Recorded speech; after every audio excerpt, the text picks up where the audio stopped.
तो आज का हमारा टॉपिक है dimensions of e commerce security. ठीक है, ई कॉमर्स प्लेटफॉर्म पे या फिर इंटरनेट पे हम लोग क्या क्या टाइप की सिक्योरिटी हम लोग को देना चाहिए या फिर हम लोग किस किस चीज़ों को सिक्योरिटी देना चाहिए वो हम लोग देखेंगे। तो सबसे पहले हम लोग देखते हैं कि उसका डेफिनेशन क्या है।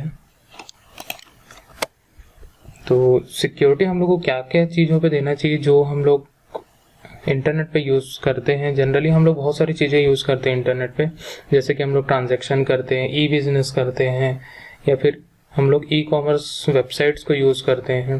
ठीक है, तो कस्टमर्स जो होते हैं यही सारे एप्लीकेशंस को यूज़ करते हैं हमेशा।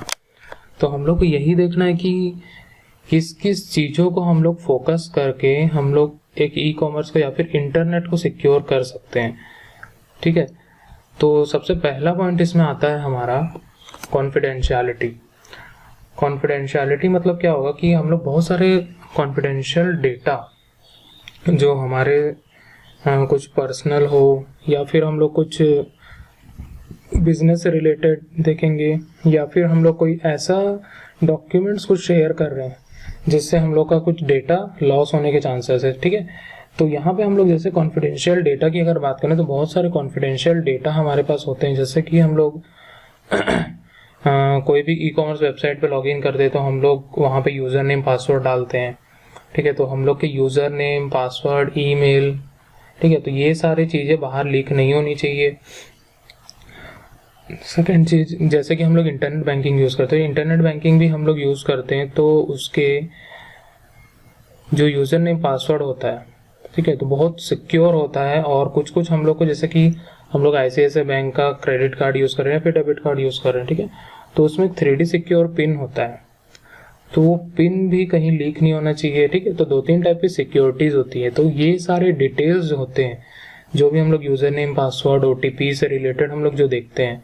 ठीक है, या फिर हम लोग और भी कॉन्फिडेंशियल डेटा होते हैं जैसे कि हम लोग कहीं कहीं पे अपलोड करते हैं। ठीक है, जैसे डिजी लॉकर होता है, डिजी लॉकर में हम लोग अपने सारे डॉक्यूमेंट्स को अपलोड करते हैं। ठीक है, तो यहाँ पे अगर हम लोग देखें तो इस टाइप के भी बहुत सारे पोर्टल्स अवेलेबल हैं, बहुत सारे हम लोग वैसे डॉक्यूमेंट शेयर करते रहते हैं। तो वो सारी डिटेल्स जो है हम लोग की मिस ना हो जाए इधर उधर, या फिर कहीं लीक ना हो जाए, या फिर कहीं पे कोई दूसरा अनऑथराइज एक्सेस ना कर ले उसको। ठीक है, कोई भी पर्सन अगर मान के चलो उस चीज़ों को जानने की कोशिश करता है, जो हमारी कॉन्फिडेंशियल चीज़ें हैं वो सारी चीज़ों को जानने की कोशिश करते हैं, तो वही सारी चीज़ों को हम लोग को रोकना है। ठीक है, तो यहाँ पे कॉन्फिडेंशियलिटी मतलब जितने भी डेटा हम लोग के द्वारा इंटरनेट पे डाले गए हैं वो सारे डेटा हमेशा कॉन्फिडेंशियल होना चाहिए। मतलब हम लोग अपने कॉन्फिडेंस में उसको लेंगे कि ये जो हम लोग डेटा डाल रहे हैं वो सही है और ये कहीं दूसरे के हाथ में नहीं लगना चाहिए। ठीक है, तो फर्स्ट पॉइंट है हमारे यहाँ पे कॉन्फिडेंशियलिटी। सेकंड पॉइंट की अगर हम लोग बात करें तो सेकंड पॉइंट आता है इंटीग्रिटी। इंटीग्रिटी मतलब क्या होता है कि हम लोग जब भी कोई भी एक डेटा अपलोड करते हैं, जैसे कि मान के चलो मैं एक रजिस्ट्रेशन फॉर्म फिल करता हूँ, तो रजिस्ट्रेशन फॉर्म जब भी मैं फिल करता हूँ तो उसमें हम लोग बहुत सारे डिटेल्स डालते हैं।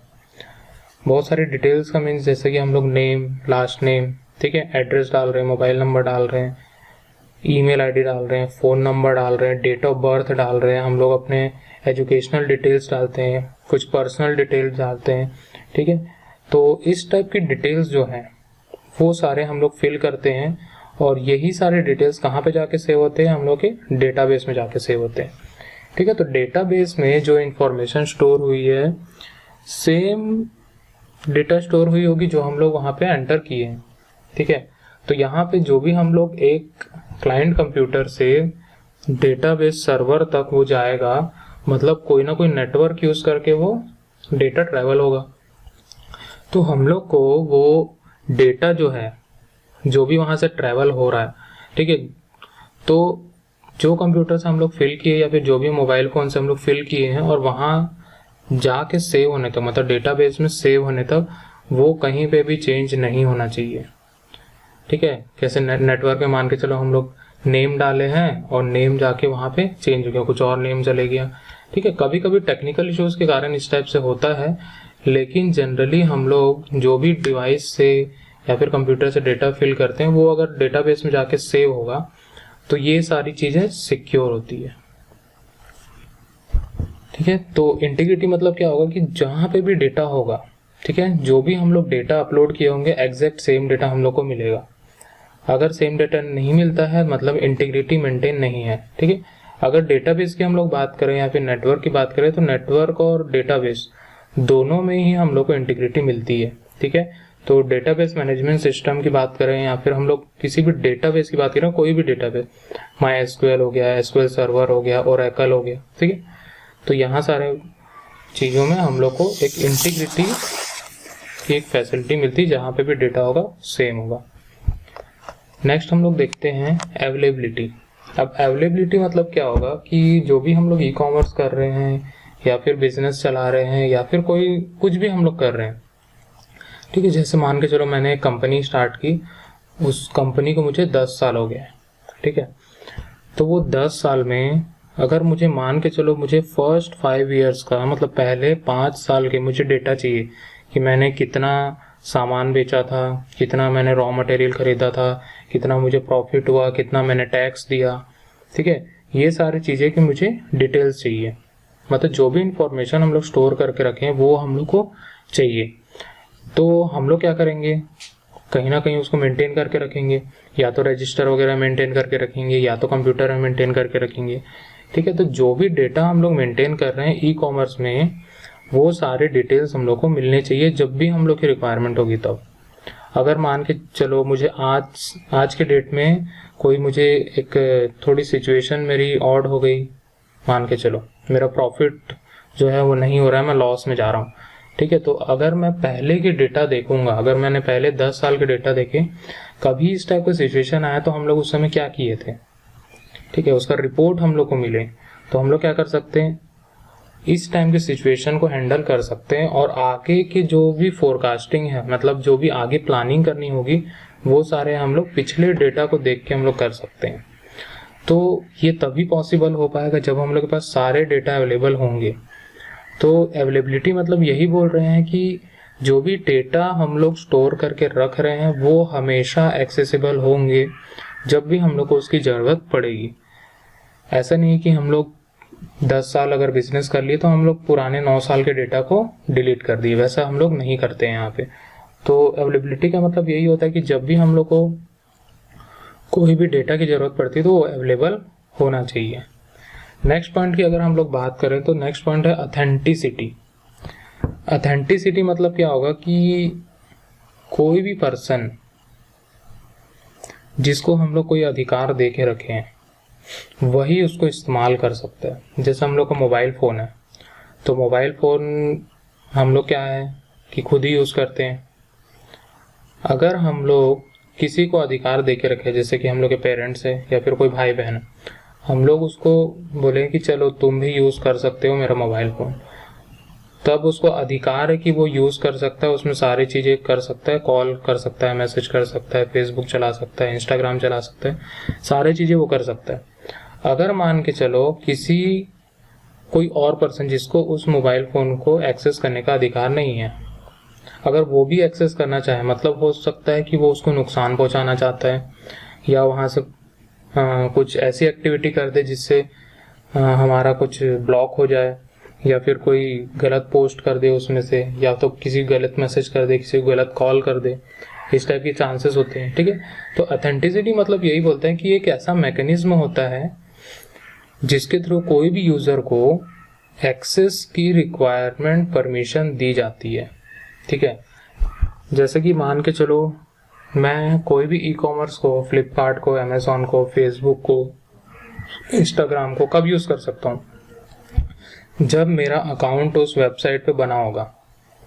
अगर उस वेबसाइट पे मेरा अकाउंट नहीं बना होता है तब मैं क्या करूँगा, उसमें अकाउंट बनाऊँगा तब मैं यूज़ कर पाऊँगा।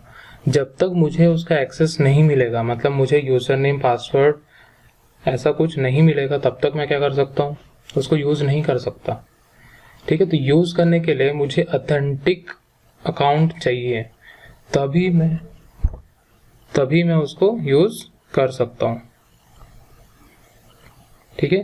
तो ये है ऑथेंटिसिटी, जिसमें हम लोग किसी भी पर्सन को या फिर किसी को भी हम लोग कोई ऐसा एक्सेस परमिशन देते हैं जिसके थ्रू वो इंफॉर्मेशन का एक्सेस कर सकते हैं। नेक्स्ट पॉइंट की अगर हम लोग बात करें तो नेक्स्ट पॉइंट है नॉन रेपुडिएबिलिटी।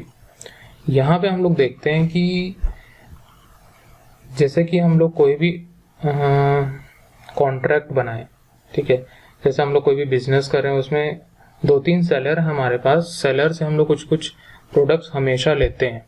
हम लोग उससे कॉन्ट्रैक्ट कर लिए कि आप जो सामान बेच रहे हो वो हमसे ही लेंगे और हमसे ही उसका सारा व्यवहार करेंगे, ठीक है। तो वहाँ पे वो दोनों के बीच में क्या बन गया, एक बॉन्ड बन गया, एक कॉन्ट्रैक्ट बन गया, ठीक है। जैसे कि हम लोग पेमेंट ऐप वगैरह देखते हैं, तो पेमेंट ऐप क्या करते हैं, एक पेमेंट पार्टनर उनका रहता है। जैसे कि हम लोग फोन पे वगैरह देखते हैं तो यस बैंक से उसका पेमेंट पार्टनरशिप है। वैसे ही अगर हम लोग गूगल पे की अगर बात करें तो वो ICICI बैंक के साथ पेमेंट पार्टनरशिप में रहता है, ठीक है। तो कुछ इस प्रकार की एक पार्टनरशिप होगी। तो वैसे ही हम लोग अगर कोई भी बिजनेस कर रहे हैं तो उसमें कोई ना कोई सेलर के साथ पार्टनरशिप होगी, या किसी दूसरे कस्टमर के साथ में होगी, या दूसरी कंपनीज के साथ में होगी, ठीक है। तो हम लोग यहाँ पे अगर जैसे कि किसी भी बॉन्ड की बात करें या फिर कॉन्ट्रैक्ट की बात करें तो कोई भी एक दूसरे के बॉन्ड को डिनाई नहीं कर सकता, खंडन नहीं कर सकता, ठीक है। मतलब ये नहीं बोल सकते कि मैं आपके कॉन्ट्रैक्ट को नहीं मानूंगा, मैं आपके अनुसार नहीं चलूंगा या आप मेरे अनुसार चलोगे, इस टाइप का नहीं होगा। सारा चीज ऑन कॉन्ट्रैक्ट होगा, सारा चीज वो दोनों को पता होगा, दोनों पार्टीज को पता होगा क्या क्या करना है, किस किस टाइप के स्टेप्स फॉलो करना है, ठीक है। जैसे कि मान के चलो मैंने मोबाइल फोन से एक तो मैसेज किया, ठीक है, मोबाइल फोन से एक मैसेज किया, मैं किसी सेकंड पर्सन को कर रहा हूँ, तो कभी भी मोबाइल फोन का जो नेटवर्क है वो ये नहीं बोलेगा कि मैं आपका ये वाला मैसेज नहीं भेजूंगा, ठीक है। जैसे मैंने कुछ ऐसी जनरल एक सोशल मैसेज किया, ठीक है, तो वो मैसेज जो है वो मोबाइल कंपनी वाला ये नहीं बोल सकती कि आपका ये वाला पर्टिकुलर मैसेज मैं सेकंड पर्सन को नहीं भेज सकता, ठीक है। वो कभी भी खंडन नहीं कर सकता हमारे मैसेज का। हम लोग कुछ भी लिखे, उसमें कुछ गलत शब्द लिख दिए हम लोग, ठीक है, या किसी धर्म के विरुद्ध लिख दिया, कुछ भी हम लोग लिख दिए, ठीक है, तो हम लोग को कभी भी इस टाइप की प्रॉब्लम नहीं होगी। जो भी होगा, जब भी हम लोग एक सिम खरीदते हैं या फिर कुछ भी करते हैं तो एक कॉन्ट्रैक्ट बनता है दो पार्टी के बीच में, कस्टमर की बनेगी कंपनी के साथ या फिर कोई एक कंपनी की दूसरी कंपनी के साथ बनेगी, ठीक है। तो इस प्रकार का हम लोग कोई भी कॉन्ट्रैक्ट या कोई भी बॉन्ड का ऑनलाइन में बोले या ऑफलाइन में बोले हम लोग खंडन नहीं कर सकते हैं, अगर जब भी हम लोग कोई बिजनेस की बात करते हैं तो, ठीक है। तो यहाँ पे नॉन रेपुडिएबिलिटी मतलब यही बोलता है कि कोई भी बॉन्ड अगर क्रिएट होता है या फिर कोई भी कॉन्ट्रैक्ट क्रिएट होता है दो पार्टी के बीच में, तो दोनों पार्टी एक दूसरे के बॉन्ड में कभी भी खंडन नहीं कर सकती है, ठीक है। जैसे कि मान के चलो एक और एग्जांपल मैं देता हूँ कि हम लोग एक फोन पे से कोई एक पेमेंट कर रहे हैं, जैसे मैं अपने फ्रेंड को 10,000 रुपीज सेंड करना चाहता हूँ, तो मैं सेंड कर रहा हूँ, ठीक है। तो वहां पे फोन पे के पास पेमेंट पार्टनरशिप है यस बैंक का, तो वहां पे यस बैंक कभी भी मना नहीं करेगा कि मैं आपके 10,000 रुपीज सेकेंड पार्टी को या फिर आपके फ्रेंड को नहीं भेजना चाहता, ठीक है। मतलब आपका जो पेमेंट को मैं डिनाई कर रहा हूँ या फिर उस पेमेंट का मैं खंडन कर रहा हूँ, इस टाइप का कभी भी वो बैंक या फिर जो सेकंड पार्टी है वो कभी भी नहीं बोल सकता, ठीक है। तो नॉन रेपुडिएबिलिटी इसलिए होता है कि हम लोग कोई भी कॉन्ट्रैक्ट का या फिर किसी भी चीज का हम लोग खंडन नहीं कर पाए। अगर हम लोग ऐसा करते हैं तो हम लोग एक लीगल एक्शन में फंस सकते हैं, ठीक है, और बहुत सारी चीजें वहां पे गलत हो सकती है, कोई भी बिजनेस पे या फिर ई-कॉमर्स इंटरनेट की कहीं की भी बात करें तो, ठीक है। तो ये सारी चीजों को भी प्रोटेक्शन की जरूरत होती है, ठीक है। जो कॉन्ट्रैक्ट की पोजीशन है, कुछ हम लोग सर्टिफिकेट्स देखते हैं तो सर्टिफिकेट्स की भी प्रोटेक्शन हम लोग को करनी पड़ेगी, ठीक है। नेक्स्ट पॉइंट आते हैं हम लोग एनक्रिप्शन, ठीक है। एनक्रिप्शन मतलब क्या होता है कि इसका बहुत अच्छा एग्जांपल मैं बताता हूँ। जैसे कि हम लोग यूज कर रहे हैं अभी वेबएक्स का हम लोग यूज करते हैं एक मीटिंग के लिए। हम लोग के पास 30 क्लाइंट कनेक्ट है इसमें और मैं यहाँ से होस्ट कर रहा हूँ, तो हम लोग क्या कर सकते हैं कि जितने भी इंफॉर्मेशन यहाँ पे शेयर हो रहे हैं, मैं यहाँ से स्क्रीन शेयर कर रहा हूँ, वॉइस शेयर कर रहा हूँ, ठीक है।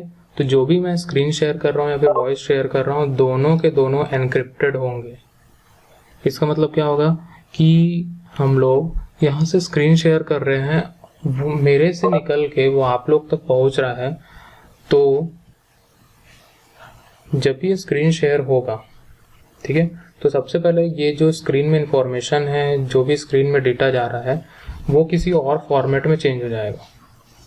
जब भी वो नेटवर्क में जाएगा और आप लोग के तक पहुंचेगा, ठीक है, तो उस बीच में ये किसी और फॉर्मेट में होगा। मतलब जो वॉइस भी मेरी जा रही है वो किसी और फॉर्मेट में होगा, ठीक है, उसको बोलते हैं हम लोग एनक्रिप्टेड।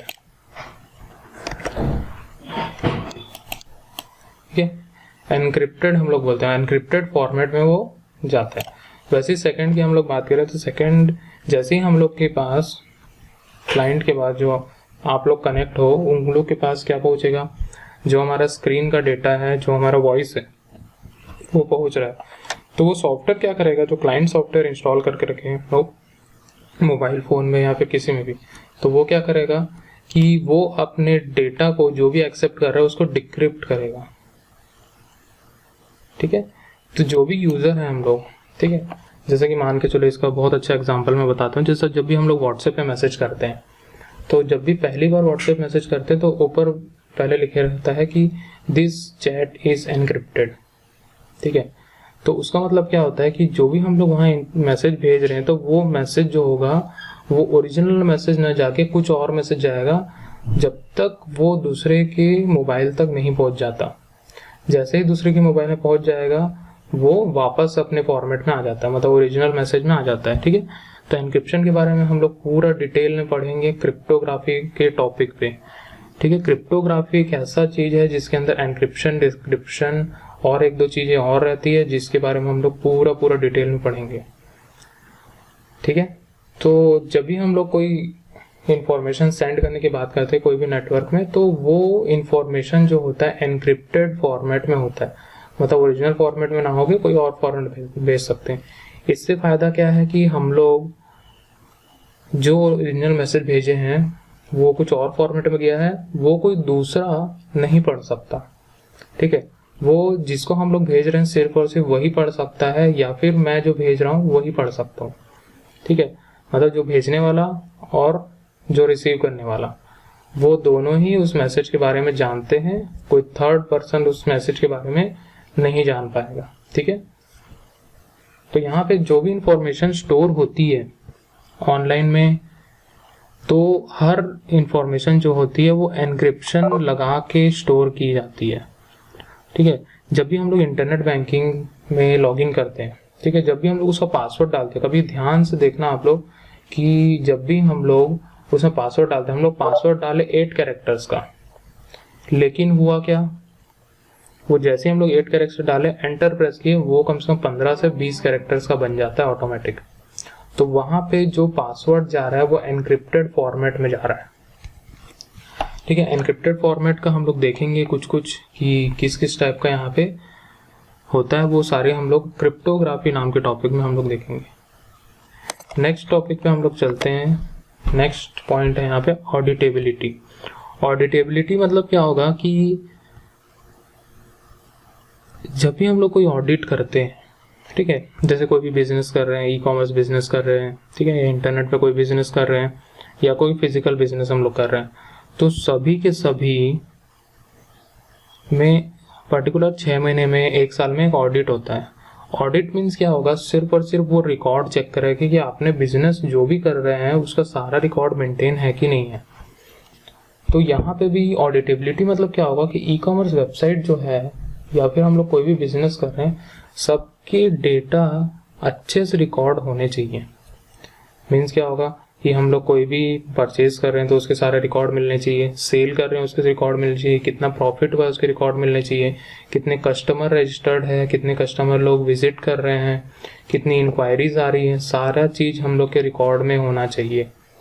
अगर हम लोग के रिकॉर्ड में कुछ भी नहीं मिलता है, या फिर कोई ऐसा चीज जो ऑडिट के समय हमारे काम आ सकती है लेकिन वो हमारे पास अवेलेबल नहीं है, तब कुछ ना कुछ इशू हो सकता है। ठीक है, तो ऑडिटेबिलिटी मतलब क्या होता है कि ऑडिट के लिए हम लोग के पास वो सारे रिकॉर्ड तैयार होने चाहिए जो ऑडिट के समय रिक्वायरमेंट होगी। तो यहाँ पे ई कॉमर्स अगर हम लोग यूज़ कर रहे हैं तो वहाँ सारे रिकॉर्ड होने चाहिए, हर टाइप के रिकॉर्ड, वहाँ परचेज ऑर्डर, सेल्स ऑर्डर, ठीक है, बिलिंग, सारे चीज़ हम लोग के पास, स्टॉक्स वगैरह सब चीज़ का रिकॉर्ड होना चाहिए, ठीक है। तभी हम लोग एक सक्सेसफुल ई कॉमर्स चला सकते हैं और उसमें बहुत अच्छी सिक्योरिटी दे सकते हैं, ठीक है। तो जितने भी रिकॉर्ड हम लोग मेंटेन कर रहे हैं सबको सिक्योरिटी की ज़रूरत होती है। तो यहाँ पे हम लोग 5 से 6 पॉइंट हम लोग देखे हैं। स्टार्टिंग से मैं एक बार रिपीट कर देता हूँ, ठीक है। कॉन्फिडेंशियलिटी है, जिसमें बहुत सारे कॉन्फिडेंशियल डिटेल्स हम लोग अपने तक रखेंगे, कोई थर्ड पर्सन को नहीं जानने देंगे। इंटीग्रिटी मतलब जितने भी जगह हम लोग स्टोर कर रहे हैं कोई भी डेटा को, सभी जगह डेटा सेम मिलेगा। थर्ड पॉइंट की अगर बात करें तो अवेलेबिलिटी, जब भी हम लोग को डेटा चाहिए होगा तब भी डेटा अवेलेबल होना चाहिए। फोर्थ पॉइंट की अगर हम लोग बात करें तो ऑथेंटिसिटी, ऑथेंटिसिटी मतलब हम लोग किसी पर्सन को या फिर किसी अकाउंट को हम लोग अधिकार देते हैं कि वो उसकी इंफॉर्मेशन को एक्सेस कर सकता है या फिर नहीं कर सकता। फिफ्थ पॉइंट है नॉन रेपुटेबिलिटी। यहाँ पे हम लोग देखते हैं कि बहुत सारे कॉन्ट्रैक्ट होते हैं, बहुत सारे बॉन्ड बनते हैं दो पार्टी के बीच में, तो दोनों पार्टी कभी भी उस बॉन्ड का खंडन नहीं कर सकती, कभी बॉन्ड को डिनाई नहीं कर सकती, ठीक है। ये एक प्रकार का रूल होता है जिसको हम लोग बिजनेस रूल्स के अंदर देखते हैं, ठीक है। तो उसको नॉन रेपुटेबिलिटी बोलते हैं हम लोग। 6 पॉइंट है यहाँ पे एनक्रिप्शन। एनक्रिप्शन मतलब जो भी इंफॉर्मेशन हमारे पास स्टोर होगी या फिर हम लोग उस इंफॉर्मेशन को सेंड कर रहे हैं, कहीं पे भी कोई भी मैसेज को सेंड कर रहे हैं, ठीक है, किसी भी ऑथराइज पर्सन के थ्रू हम लोग कोई भी इंफॉर्मेशन सेंड करते तो वो हमेशा एनक्रिप्टेड फॉर्म में होगी। मतलब ओरिजिनल मैसेज ना भेज के किसी कोडिंग लैंग्वेज में हम लोग उसको भेजेंगे और जो भी उसको रिसीव करेगा वो उसको वापस से डिक्रिप्ट करके ओरिजिनल फॉर्मेट में लेके आएगा। 7th पॉइंट है यहाँ पे ऑडिटेबिलिटी। ऑडिटेबिलिटी मतलब क्या होगा कि डेटा जो भी हम लोग मेंटेन कर रहे हैं वो अच्छे से रिकॉर्ड हो और जब भी हम लोग को उसकी रिक्वायरमेंट हो वो हम लोग को मिल जाए। तो ऑडिट जब भी होगा तो उसमें जितने भी सारे रिकॉर्ड्स हम लोग को मेंटेन करने चाहिए वो सारे यहाँ पे अवेलेबल होने चाहिए। तो हम लोग यहाँ पे देखें कि डायमेंशंस कौन कौन से होते हैं ई कॉमर्स के।